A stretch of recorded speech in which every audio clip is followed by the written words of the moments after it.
Është interesant që Nokia edhe BlackBerry para 5-6 viteve ku kanë qenë në aspektin e teknologjisë dhe në aspektin e përhapjes në masat e ndryshme në tërë botën, po edhe tek ne këtu që mërmenja që shumica jonë në për gjepat tonë i kemi pas telefonat e Nokias në gjepat tonë. Por ja se kur o fjalla për telefonat e thjesht Nokias, edhe këta që po i quajnë telefona të mençura, BlackBerry e kështu me radhë. Në këtë studim shkruaj se para 5 viteve, po është mas e vërtet dije se ku ka qenë Nokia.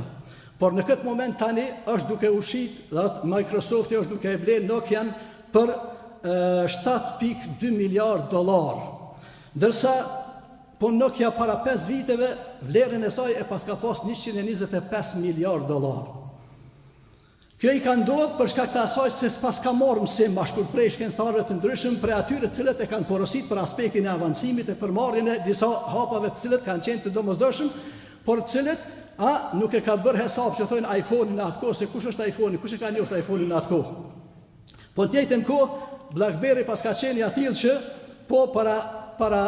në vitin 2008 vlerën e pas ka pas $83 miliard.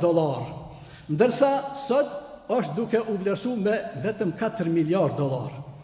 Dhe krejt kjo po llogaritet se vërtet nuk kanë marrë ma shkurt mësim nga ata të cilët i kanë porosit se duhet pra avancu, duhet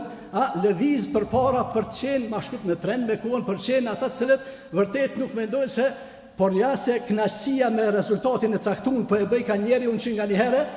me e pëlqy ndoshta vetveten, me mendu se vërtet ky është fundi që ne mund të arrijmë apo që është dashur me arrit. Prandaj edhe thirrja është e ngjashme, edhe aspekti i angazhimit ton, edhe çështja e avancimit